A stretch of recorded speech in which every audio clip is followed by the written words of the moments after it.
여호와께서 이르시되 이 무리가 한 족속이요 언어도 하나이므로 이같이 시작하였으니 이후로는 그 하고자 하는 일을 막을 수 없으리로다. 자, 우리가 내려가서 거기서 그들의 언어를 혼잡하게 하여 그들이 서로 알아듣지 못하게 하자 하시고, 여호와께서 거기서 그들을 온 지면에 흩으셨으므로 그들이 그 도시를 건설하기를 그쳤더라. 그러므로 그 이름을 바벨이라 하니 이는 여호와께서 거기서 온 땅의 언어를 혼잡하게 하셨음이니라. 여호와께서 거기서 그들을 온 지면에 흩으셨더라. 아멘. 오늘 말씀을 통해서 바벨탑과 인류 문화라고 하는 말씀의 제목으로 함께 말씀을 선고하기를 원합니다. 오늘 말씀은 굉장히 우리가 원론적인 또 말씀으로서도 접근하는 그런 말씀의 주제이기도 합니다. 그런 차원에서 노아의 홍수 이후에 바벨탑 사건을 통해서 지금의 현재의 우리의 삶과 이것이 어떤 상관관계가 있고 어떻게 맞닿아 있고, 또한 우리는 그 가운데서 지금 우리가 세우고 있는 바벨탑은 무엇인가에 대해서까지도 우리는 생각해보는 그런 시간이 되기를 바랍니다. 오늘 6절 말씀에 보니까는 여호와께서 이르시되 이 무리가 라고 그랬어요. 이 무리가 그 다음에 보니까 뭐라 그랬습니까? 한 족속이요. 그렇죠. 노아 홍수 이후 누구만 남았습니까? 노아의 가족들만 남았어요. 그리고 노아와 그 세 아들 그리고 자부들을 통하여서 그 가족이 이제 다시금 세상의 인류의 그 근원이 되고 있다라는 것이죠. 여러분, 가족끼리 서로 요새는 조금 이게 좀 달라질 수 있는 상황이라 좀 말이 조금 살짝은 꼬이기는 합니다만, 요새는 워낙에 다문화 가정들도 있어서 가족이면서도 한 가정 안에서 언어가 2개, 3개인 경우들도 있어서 그래요. 근데 노아의 당시 때 이미 이제 그 이전에 우리가 일들을 본다고 한다면 노아 때까지, 어디로부터? 아담으로부터 노아 때까지 우리가 본다고 할 때에 그들은 한 계보입니다. 그리고 한 그룹들입니다. 그리고 그 남은 가족들, 노아의 가족들은 한 가정 안에 있는 사람들, 즉 아버지와 아들이요, 며느리, 아내와 남편이 그들이 같이 언어를 사용했다. 저는 또 오늘 본문 말씀을 쭉 연구하면서 찾아보면서 놀라운 사실도 또 다시 한번 또 발견하게 됐습니다. 그러니까 재발견인 거죠, 재발견. 알았었던 부분이었지만 잊어버렸었던, 오래돼서 잊어버렸었던 부분들을 다시금 생각나게 했는데, 하나님께서 노아에게 명령하셨잖아요. 그리고 노아의 방주를 짓게 했습니다. 그리고 노아의 방주가 다 마무리될 즈음 하나님께서 노아에게 명령하셨어요. 각축 동물들도 모아라, 들여라. 근데 그 모으는 방법이 노아가 온 지면을 따다니면서 불러온 게 아니에요. 보니까는 노아에게 나아오게 했다라고 했습니다.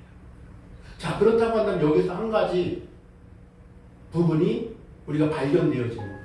하나님께서 노아와 가족들과도 소통이 되고, 또한 동물들, 즉 짐승들과도 소통이 되는 그러한 일들 가운데, 즉 이것은 언어의 영역이다라고 말하기는 조금 어려울 수 있겠습니다만, 소통한다라고 하는 개념을 본다고 한다면 그 소통의 방식이 존재하고 있다라는 것들을 우리가 알 수가 있는 것이죠.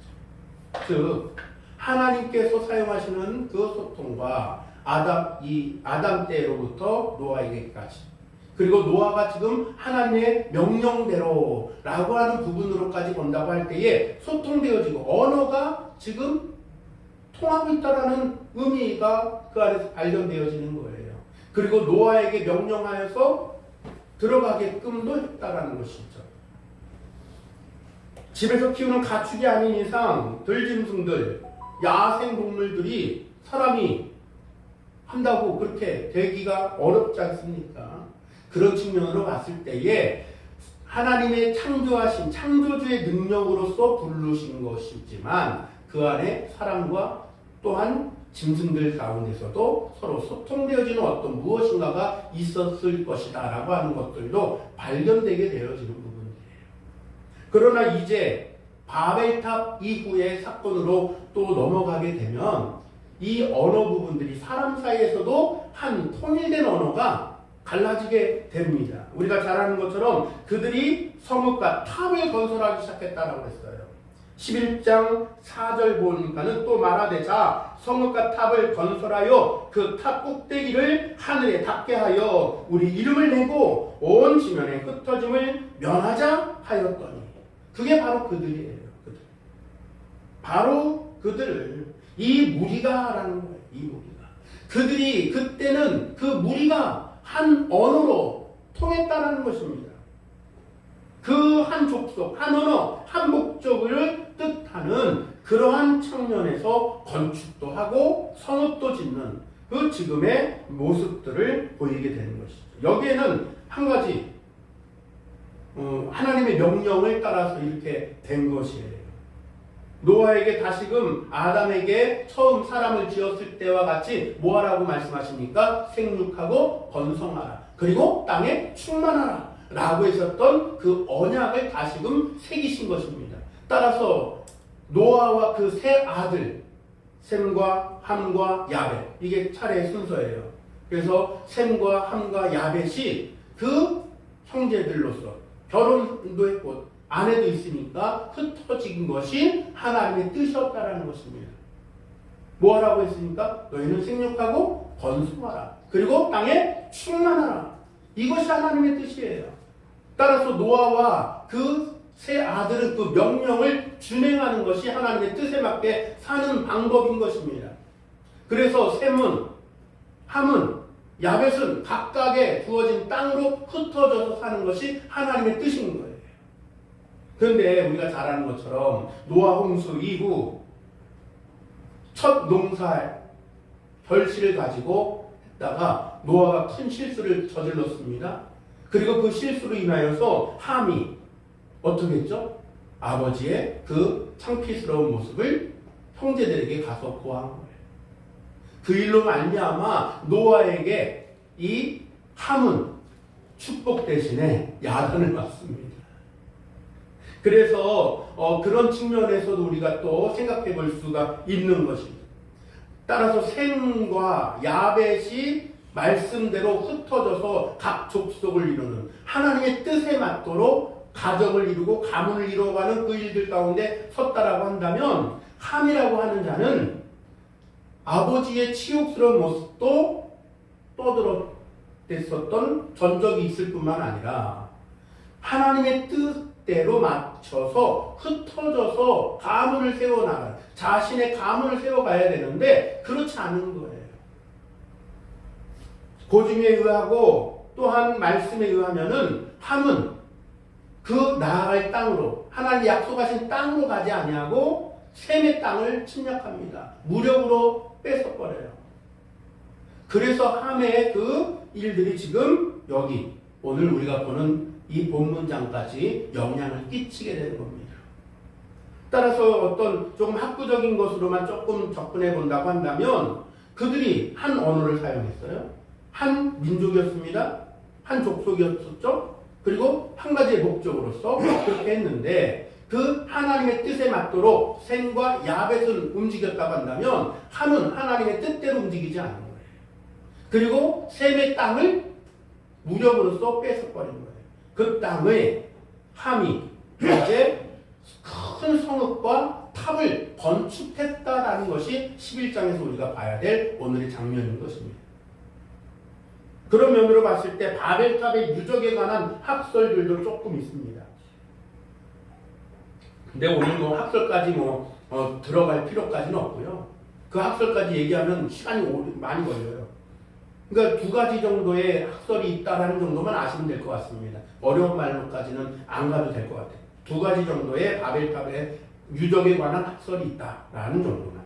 근데 그 중에 한 가지만 통일된 어떤 뜻들이 있는데 하나가 뭐냐면 이 바벨탑의 이 탑은 무엇을 의미하는가에 대한 공통점이 있어요. 그것이 뭐냐면은 고고학자들도 이것은 굉장히 집중하고 있는 부분인데 이 바벨탑의 탑이라는 것이 높이 솟은 이런 우리가 생각하는 그런 탑도 개념이 맞을 수 있지만 그 탑은 무엇을 의미하는가에 대한 부분이 공통돼요. 그 탑은 즉 지구라시라고 하는 말로서 고고학자들은 명명하거든요. 지구라시라는 것으로. 근데 그것은 그 7계단을 올라선 피라미드 같은 그런 재단. 그래서 지구라시라는 것을 보면은 게이트 오브 갓이라는 말을 명령어를 쓰기도 합니다. 즉 신의 문이라는 말로서 재단, 즉 하나님이 아닌 우상에게 재단하는 재단이었다라고 하는 것으로서도 공통점으로 얘기하기도 하는 부분이에요. 그러니 그것이 하늘에 닿도록이라고 하는 그 오늘 본문 말씀에 의하면 그들은 하나님의 명령을, 즉 누가? 함의 그 자손들이 하나님의 명령을 어기고 하나님의 뜻대로 흩어져서 각 족속을 이루어야 되는데 무엇하라고? 생육하고 번성하라 그리고 땅에 충만하라 하셨던 그 원천적인 명령을 지켜 따라야 함에도 불구하고 그 명령을 어긴 거예요. 하나님의 명령을 어겼다는 것입니다. 어디서도 어겼었습니까? 에덴 동산에서도 어겼었어요. 그래서 그 에덴 동산에서 축복의 땅에서 약속의 땅에서 그들이 쫓겨났었습니다. 그런데 그 지금 잘못은 계속해서 이어지고 있는 것이죠.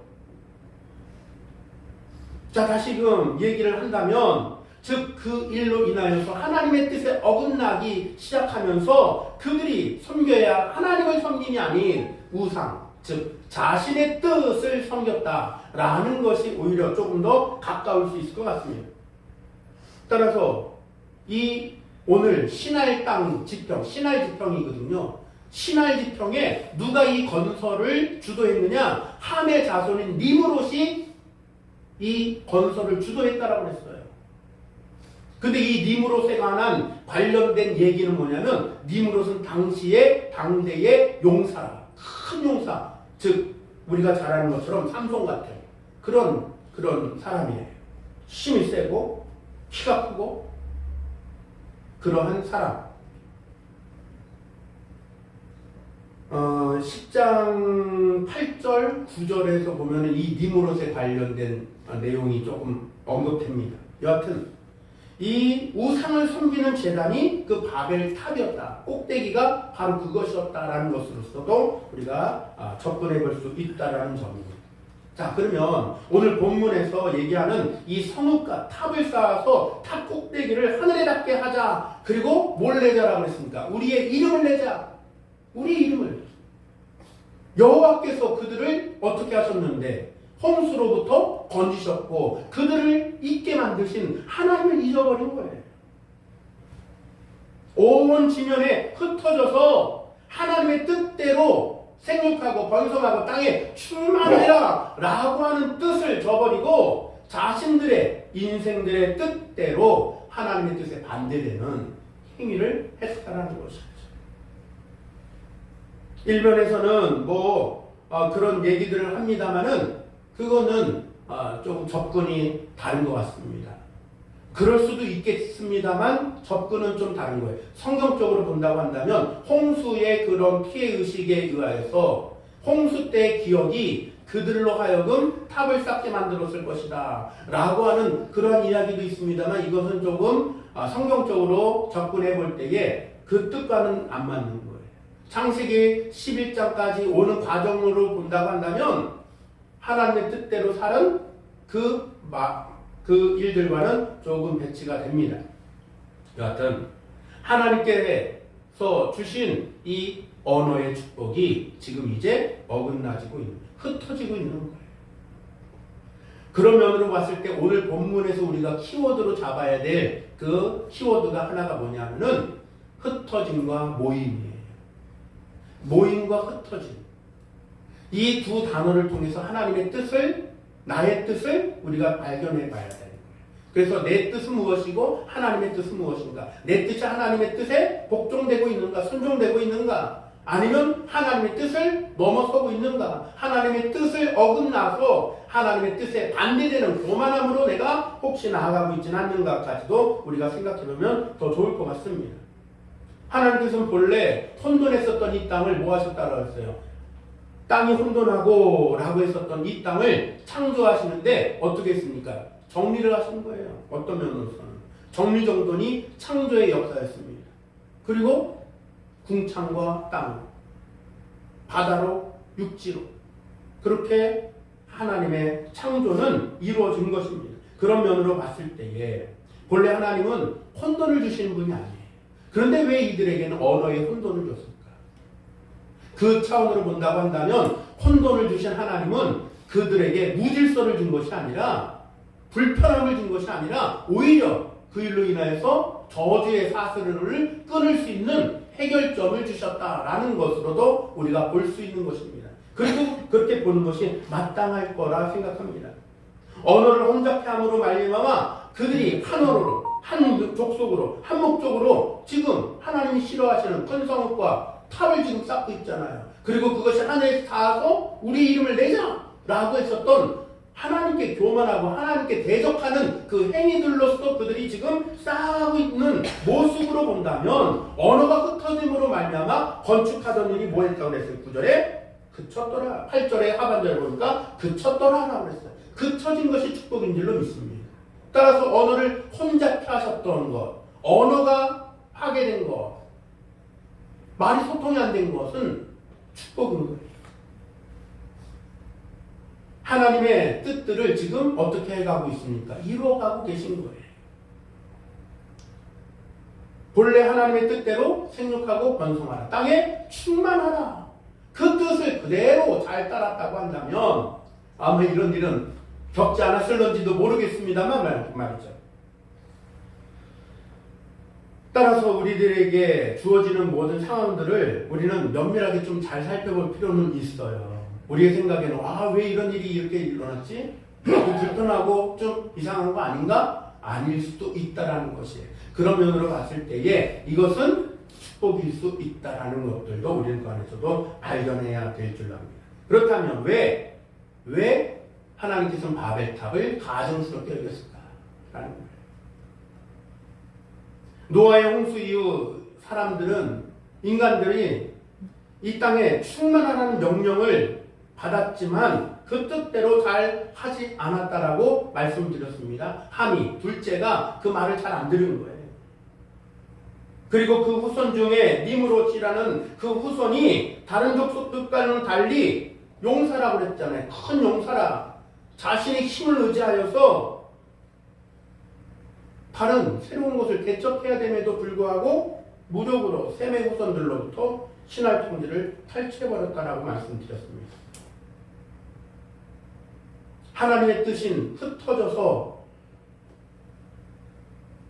살아야 할 그 뜻들을 어겨서 하나님의 뜻을 거스러서 흩어짐을 면하자. 오늘 11장에서도 말하고 있지 않습니까?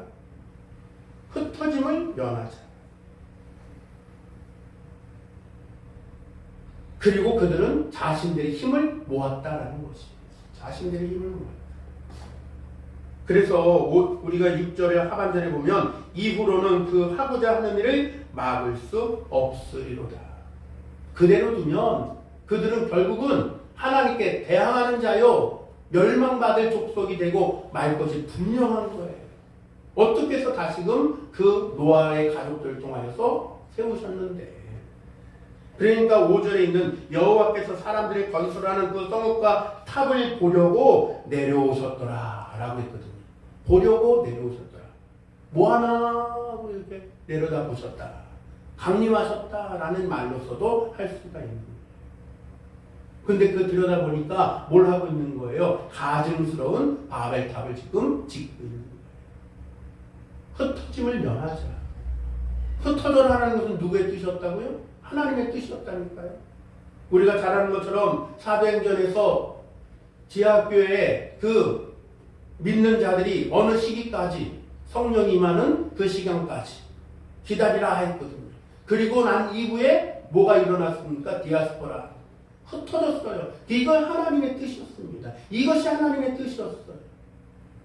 즉 하나님께서는 땅에 충만하라 라고 했었던 그 말씀을 이루시기 위한 그 뜻들을 지금 진행해 가야 되는데, 하나님의 뜻에 어긋나도록 내 뜻대로 우리는 흩어짐을 면하자 라고 반대의 일들을 지금 하고 있다는 것입니다.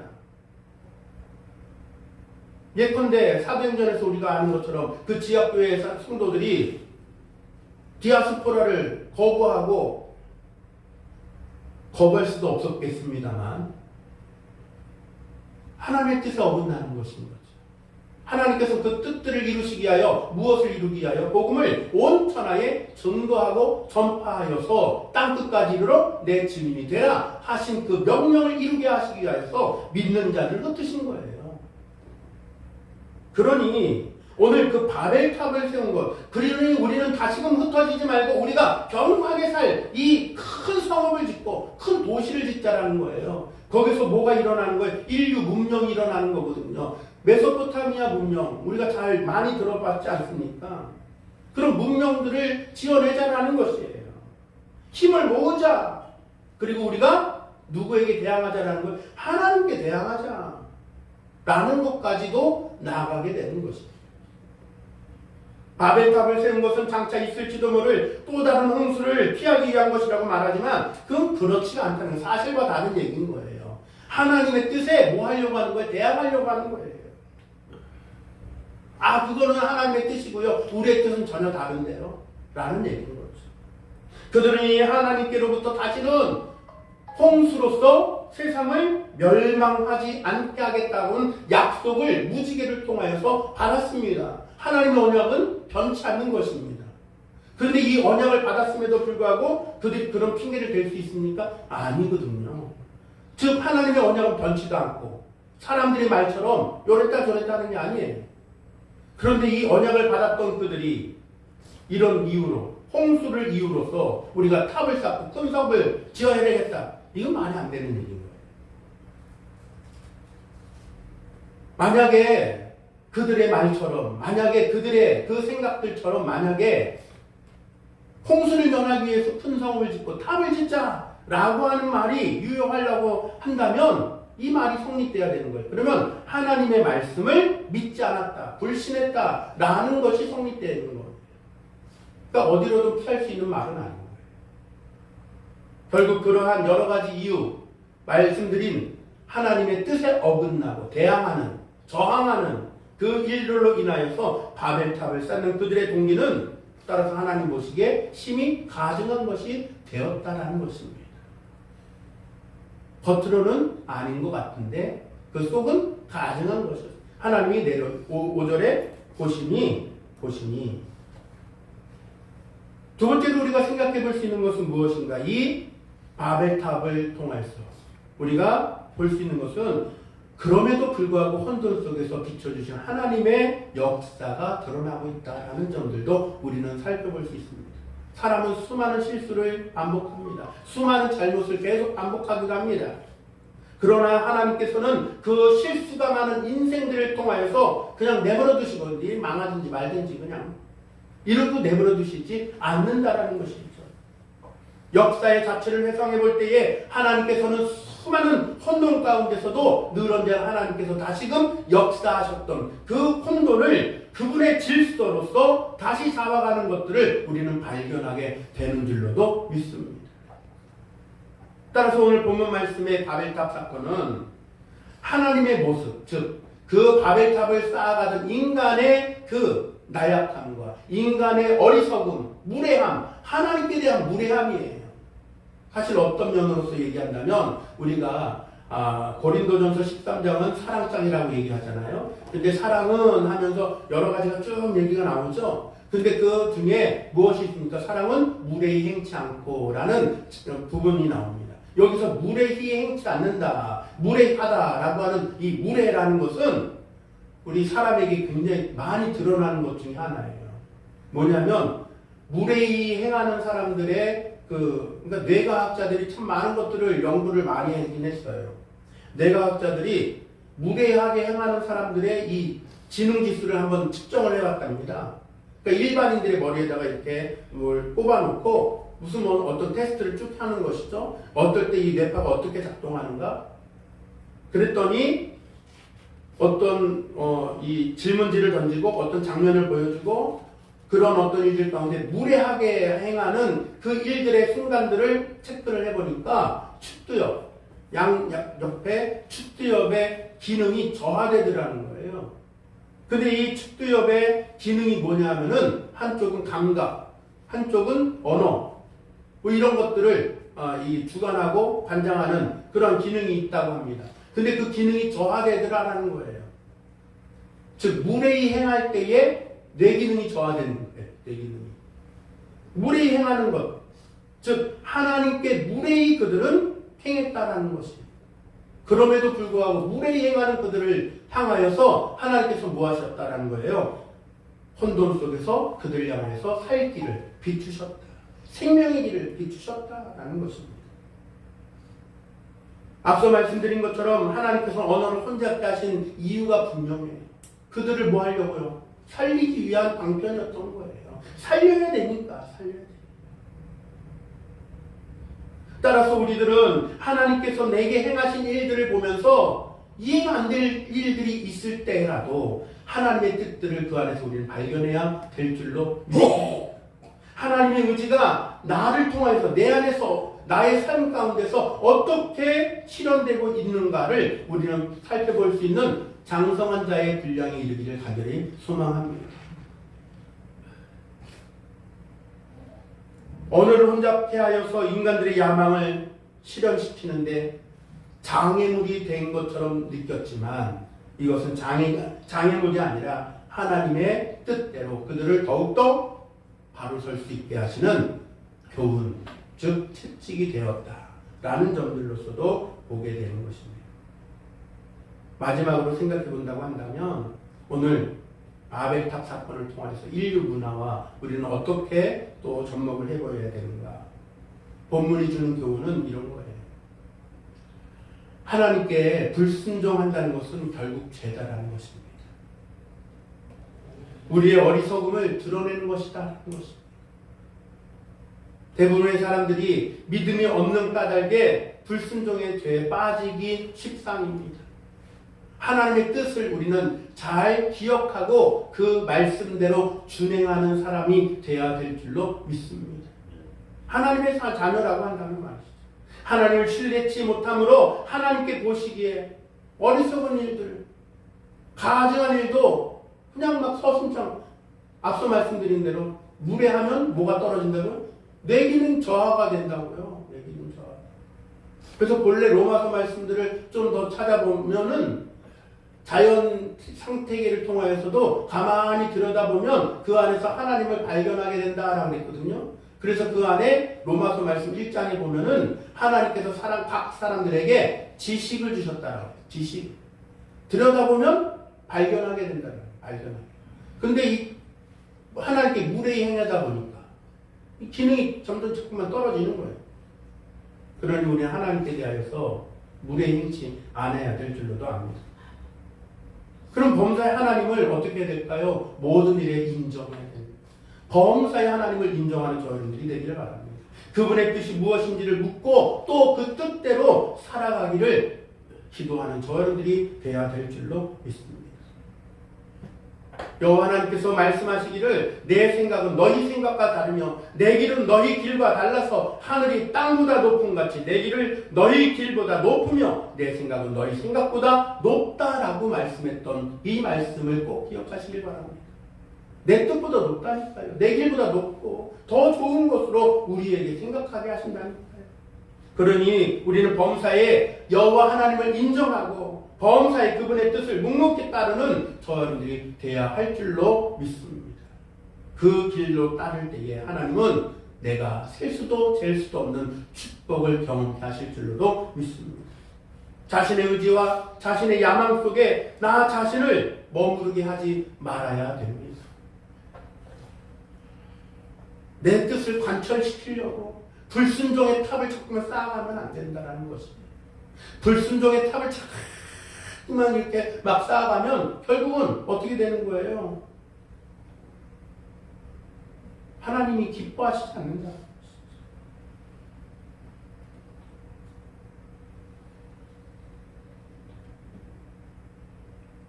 따라서 우리들은 불순종의 탑을 이미 흔적도 없이 사라졌었던 이 옛 사건입니다만 우리는 이 안에서 우리는 잘 살펴보아서 내 안에 혹시 쌓아가고 있는 불순종의 탑이 있거든 애초에 시작도 말고 혹시 쌓아진 것이 있다면 우리는 즉시 멈춰야 될 줄로도 압니다. 야심에 눈멀고 불신앙과 불순종을 즐겨하는 사람들의 마음속에 늘 바벨탑이 존재할 수 있다라는 점들을 우리는 놓치지 않아야 될 줄 압니다. 나는 그것과 상관없어. 아니에요. 내 마음속에서도 바벨탑이 쌓아질 수 있다는 것입니다. 나 자신은 현명하다라고 생각하는 착각을 일으킬 수 있습니다. 나는 지혜로워라고 착각할 수 있습니다. 내가 예수 믿은 지가 얼마인데 내가 예수 믿은 지 얼만큼 됐는데 라고 하면서 나는 아니야. 나는 어리석지 않아. 나는 무지하지 않아. 라고 하면서 착각할 수 있다는 것이에요. 그러나 본래 사람들의 본능과 욕구 가운데는 끊임없는 욕구와 끊임없는 그러한 이 일들이 야망들이 있기 때문임을 우리는 잊지 않아야 될 줄로 압니다. 우리의 삶을 되돌아보시길 바랍니다. 나의 삶을 되돌아보길 바랍니다. 나는 혹시 불순종과 불신앙문에 탑을 쌓고 있지는 않겠지. 하나님의 뜻을 따른다고는 했는데 실상을 들여다보니까 하나님의 뜻을 거역하고 마음에 묻어져서 심령이 묻어져서 바벨탑을 불순종의 탑을 쌓고 있음에도 불구하고 깨닫지 못하고 있지는 않은지 우리는 살펴봐야 한다는 것입니다. 이제 우리 그리스도인들은 하나님의 뜻에 순종하고 하나님의 지혜와 사랑을 믿으며 나 자신의 울타리를 벗어나와서 하나님이 말씀하신 대로 생육하고 번성하라. 땅에 충만하라. 라고 했었던 그 말씀의 뜻을 바로 알아서 나를 보내시는 곳에서 나를 보내시는 그곳에서 우리는 함께 여호와의 집을 세워나가는 저와 여러분들이 되어야 될 줄로 믿습니다. 내 집을 근사하게 짓는 것에만 우리가 열중할 것이 아니라 하나님의 집을 여호와의 집을 든든히 세워가는 저와 여러분들이 되기를 주님의 이름으로 간절히 축원합니다. 그런 은혜가 저와 여러분들 가운데 있어져야 될 줄로 믿습니다. 이제 마무리를 하면 지금의 시대는 과학이라는 교만의 탑이 높이 쌓아져 가고 있습니다. 생명을 창조할 수도 있다라고 하는 교만. 과학으로 기술의 향상으로 사람도 편하게 살 수 있다라고 하는 그러한 교만의 탑을 쌓아가고 있습니다. 심지어는 더 나아가서 생명 윤리에도 어긋나는 남자가 아기를 낳을 수도 있다라고 하는 과학적인 교만이 머리 꼭대기까지 차버렸어요. 이런 행위들은 인간의 영역이 아닙니다. 하나님의 영역. 우리는 하나님의 그 범위를 침범하려고 하는 그러한 교만의 탑을 제거해야 될 줄 압니다. 어리석은 교만, 무례히 행하는 교만, 이 모든 일들을 우리 가운데서 제거하고 혹 있었다고 한다면 멈출 수 있는, 당장에 멈출 수 있는 우리가 되어야 할 줄로 믿습니다. 기도합니다. 사랑의 은혜가 많으신 아버지 하나님 감사합니다.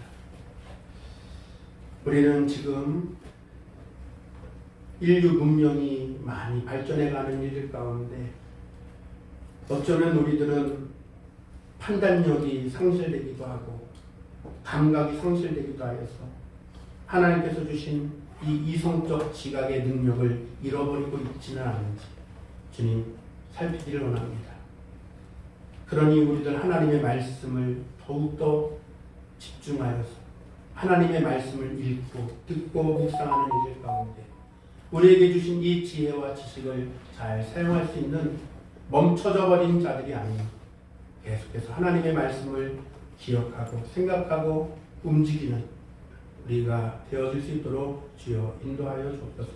내 안에 쌓고 있는 교만의 탑이 있다면 불신의 탑이 있다면 우리들 다 멈추게 하여 주시고 불순종의 탑을 깨뜨려서 하나님 앞에 순종의 일들로 나아가는 그 말씀에 따라 준행하는 귀한 심령 되게 해 주옵소서. 감사드리며 우리 구주 예수님의 이름으로